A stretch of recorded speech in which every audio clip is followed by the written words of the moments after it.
O Shifu é o verdadeiro vilão do filme Kung Fu Panda. Quê?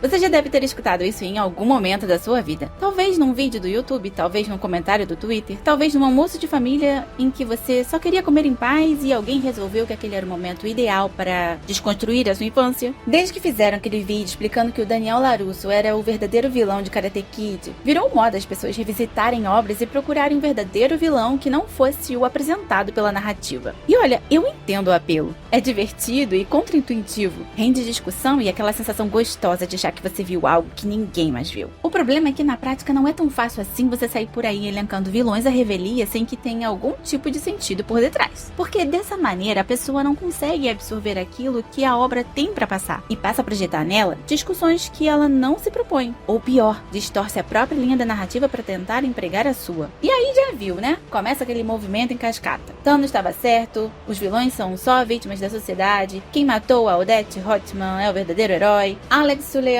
era na verdade agente do imperialismo americano, sabe como é? Então, trabalhando em cima disso, a gente vai hoje conversar sobre Tai Lung e Shifu e ver de perto se essa afirmação é realmente plausível, ou se é mais um caso de alguém querendo ser o mais inteligente da sala usando um filme de panda como trampolim. Se você não me conhece, eu sou o Talara e agora você está no Universo Cristão Geek, onde cultura pop e teologia apontam para o verdadeiro criador. E antes da gente começar, já queria pedir o seu like e o seu hype para compartilhar com aquele seu amigo o nosso conteúdo. Agora sim, vamos conversar um pouquinho sobre Kung Fu Panda e descobrir se Tai Lung é mesmo essa vítima que todo mundo pinta.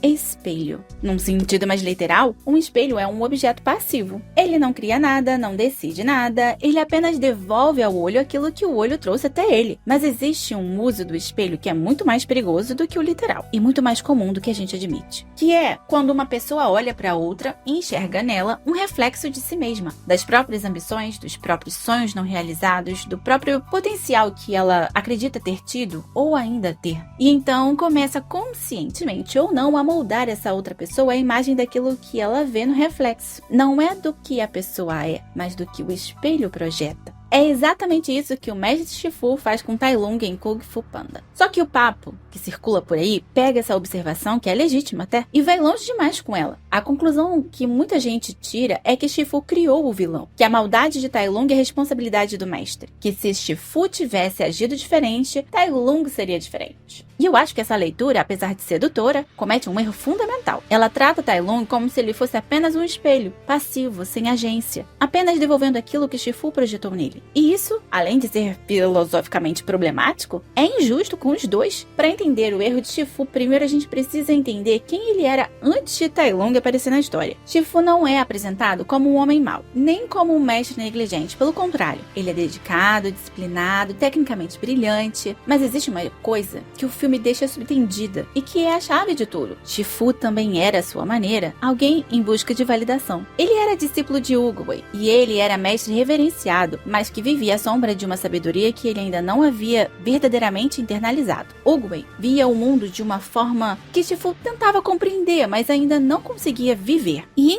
então chega Tai Lung, um filhote de leopardo abandonado, sem família, sem origem conhecida e com um talento físico absolutamente extraordinário. Shifu olha para aquela criança e vê pela primeira vez na vida algo que parece completar o que faltava nele. Não apenas um aluno, mas um herdeiro. Uma prova viva de que sua forma de ensinar, sua visão de Kung Fu, sua compreensão do que era grandeza funcionava. E ele não apenas treina Tai Lung, ele se investe em Tai Lung. E aqui entra o primeiro problema. Shifu começa a construir a identidade do menino sobre uma fundação que não pertence ao menino, pertence ao sonho dele. O pergaminho do dragão, o título de dragão guerreiro, a profecia. Tudo isso vai sendo depositado sobre Tai Lung como se fosse um destino inevitável. E Tai Lung cresce acreditando nisso, não porque ele descobriu quem era, mas porque alguém que ele amava profundamente decidiu quem ele seria. Essa é a diferença entre formar alguém e projetar alguém. Formar é ajudar uma pessoa a descobrir e desenvolver o que ela genuinamente é. Projetar é usar uma pessoa como tela onde você pinta aquilo que você precisa que ela seja. E o Shifu projetou, no entanto, fez com um amor genuíno. E é o que torna tudo ainda mais trágico. Existe uma cena que resume tudo isso com uma precisão assustadora. Quando Shifu apresenta Tai Lung a Oogway e pede que o mestre conceda a ele o pergaminho do dragão, Oogway recusa, sem explicação elaborada ou debate filosófico. Ele apenas diz não. E Shifu não entende, porque dentro da lógica de Shifu o critério era técnico. Tai Lung era o melhor. Ninguém chegava perto dele em habilidade, dedicação, força. Se o dragão guerreiro era o ápice do Kung Fu, então Tai Lung tinha que ser o dragão guerreiro, né? Mas Oogway estava olhando para outra coisa. Ele não estava avaliando técnica de Tai Lung ou sua performance de combate, estava avaliando o coração. E o que ele via não era um guerreiro buscando servir ao Kung Fu, era alguém buscando, através do Kung Fu, provar seu valor. Alguém cuja identidade havia sido construída inteiramente sobre uma conquista externa. E isso é perigoso, não porque a ambição seja ruim, mas porque uma identidade construída exclusivamente sobre uma conquista exterior é uma identidade que colapsa quando essa conquista é negada. Oogway sabia disso. Shifu ainda não sabia, porque ele próprio ainda estava aprendendo essa lição. E aqui entra a parte da história que menos se discute. O crescimento de Shifu não é paralelo ao de Po, ele começa antes. A jornada de Shifu em Kung Fu Panda é a de um homem que precisa aprender a diferença entre confiar no processo e controlar o resultado, entre formar um aluno e fabricar uma prova da própria competência. Quando Oogway diz a ele, você precisa acreditar, não está pedindo otimismo ingênuo, está pedindo que Shifu abandone o espelho, que pare de enxergar nos alunos um reflexo das próprias expectativas e comece a enxergar pessoas com vocações próprias. Shifu leva o filme inteiro para chegar lá. É exatamente por isso que o erro com Tai Lung não foi um acidente de percurso, foi a consequência direta de uma imaturidade espiritual que Shifu ainda carregava, mesmo sendo um mestre tecnicamente brilhante. E agora vem a parte mais importante, e a que mais frequentemente é ignorada nas análises que culpam Shifu pelo vilão. Tai Lung fez escolhas. E não tô minimizando o impacto da formação que ele recebeu, formação importa, e o amor distorcido que Shifu depositou nele não só importa como deixou marcas reais. Mas existe um momento específico na história de Tai Lung que muda tudo, e revela que o problema nunca foi apenas externo. Quando Oogway nega o pergaminho, Tai Lung não apenas fica frustrado, ele devasta o Vale da Paz, ataca o Palácio de Jade e tenta tomar à força o que acredita ser seu por direito. E Shifu, o homem que o amou e o formou, é quem o detém. Quer dizer, ele tenta, porque ele é derrotado por ainda enxergar Tai Lung como um filho. Pensa no impacto disso. O único pai que Tai Lung conheceu é quem o prende, é quem sela sua condenação à prisão. Isso é devastador e explica muito do ódio que Tai Lung carrega nos 20 anos seguintes. Mas não explica a escolha de destruir antes disso. Porque a destruição não foi uma reação automática, foi uma decisão. Tai Lung escolheu responder à rejeição com violência, escolheu interpretar a negação como uma injustiça que justificava qualquer resposta. E isso mostra o problema mais profundo que Oogway havia identificado. Tai Lung não havia desenvolvido a capacidade de receber um não, sem que isso destruísse quem ele era, porque tudo o que ele era estava amarrado a uma conquista que lhe foi negada. Quando o espelho que Shifu criou foi quebrado por Oogway, Tai Lung não encontrou nada por debaixo. Nenhuma identidade própria, nenhuma vocação genuína, nenhuma resposta para a pergunta quem eu sou além disso. E o vazio que apareceu no lugar foi preenchido com raiva. Isso é tragédia no sentido mais clássico do termo, mas tragédia não é o mesmo que inevitabilidade. E culpa compartilhada não é o mesmo que culpa exclusiva. Shifu errou ao projetar, Tai Lung errou ao destruir. Os dois são culpados ao mesmo tempo. E tudo isso tem uma discussão teológica muito importante escondida aqui. Ela gira em torno de uma palavra que aparece em quase todas as tradições religiosas: chamado. O conceito de que alguém é escolhido para algo, uma missão, um papel, um destino, existe na Bíblia do começo ao fim. Deus chama Abraão, chama Moisés, chama os profetas. No Novo Testamento, Paulo fala de dons diferentes distribuídos a pessoas diferentes, cada um com sua função dentro do corpo. Mas existe uma distinção fundamental que frequentemente se perde quando a gente fala sobre o escolhido. Ser chamado para algo não é o mesmo que ser o único que pode ocupar aquele espaço. O dragão guerreiro na mitologia do filme é tratado como uma profecia, uma figura específica, um destino singular. E Shifu interpreta isso através de critérios que ele mesmo definiu: técnica, força, dedicação. E nada disso estava realmente lá. Oogway interpreta diferente. Ele não está procurando o mais habilidoso, está esperando pelo que precisa ser. E quando Po cai literalmente do céu no meio da cerimônia de escolha, Oogway não hesita. Para Shifu é um absurdo, para Oogway é um momento.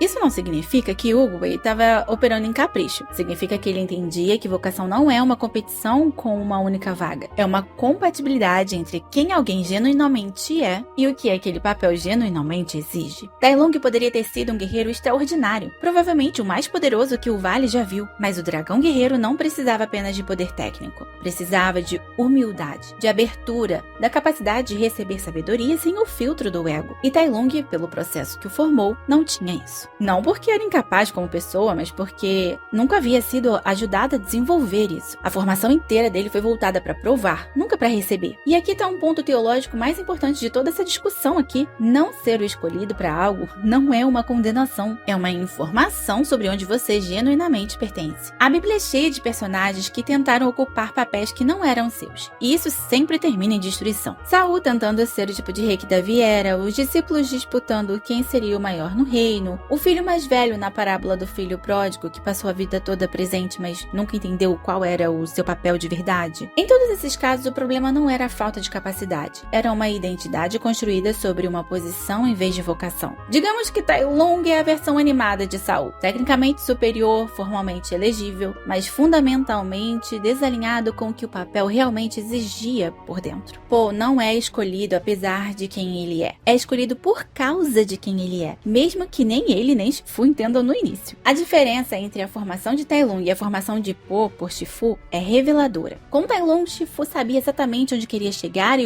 moldou o aluno em função desse destino. Com Po, Shifu inicialmente tenta fazer o mesmo, e fracassa completamente, é claro. Po não se encaixa em nenhum método convencional. E é exatamente quando Shifu desiste de controlar o resultado e começa a trabalhar com quem Po genuinamente é, que o treinamento funciona. A cena dos bolinhos não é apenas engraçada, ela é a virada teológica do filme. Shifu aprende que seu papel não é fabricar o dragão guerreiro, é criar as condições para que o dragão guerreiro apareça. Isso é o que um mestre maduro faz, não projeta, não fabrica, não usa o aluno como espelho das próprias ambições. Ele escuta, observa e ajuda a pessoa a se tornar mais plenamente o que ela já é. Então, voltando à pergunta inicial, Shifu é responsável pelo que Tai Lung se tornou? Parcialmente sim. Ele errou ao projetar uma identidade sobre uma criança em vez de ajudá-la a descobrir a própria. Errou ao usar Tai Lung como medida da própria competência. Errou ao prometer, implicitamente, um destino que não era dele. E errou ao não ter o preparo espiritual para lidar com as consequências desse erro quando elas apareceram. Mas Tai Lung também escolheu. Escolheu destruir em vez de questionar. Escolheu o ódio. Escolheu em cada momento da sua trajetória depois da prisão confirmar o caminho da violência. Essas duas verdades coexistem. E a lição que fica não é simples. Amar alguém sem conhecê-lo de verdade pode ser tão devastador quanto não amá-lo. Que expectativas depositadas com carinho ainda são expectativas. E quando se quebram, o caminho não amortece o impacto. Que formar pessoas exige uma humildade que vai muito além da técnica. Exige a disposição de ajudar alguém a ser o que ele é, mesmo que isso não confirme o que você imaginava. E a lição sobre vocação é ainda mais necessária. Não ser o dragão guerreiro não é fracasso, é liberdade. Se a pessoa souber receber essa informação sem destruir tudo ao redor por não aguentar o peso de não ser o que esperava, ela vai entender que cada pessoa tem o seu lugar no mundo. O problema começa quando o reflexo vira identidade. Porque espelhos não te dizem quem você é, só devolvem o que alguém projetou em você. E no fim, Tai Lung não estava buscando se tornar o dragão guerreiro. Estava buscando provar que o espelho de Shifu estava certo.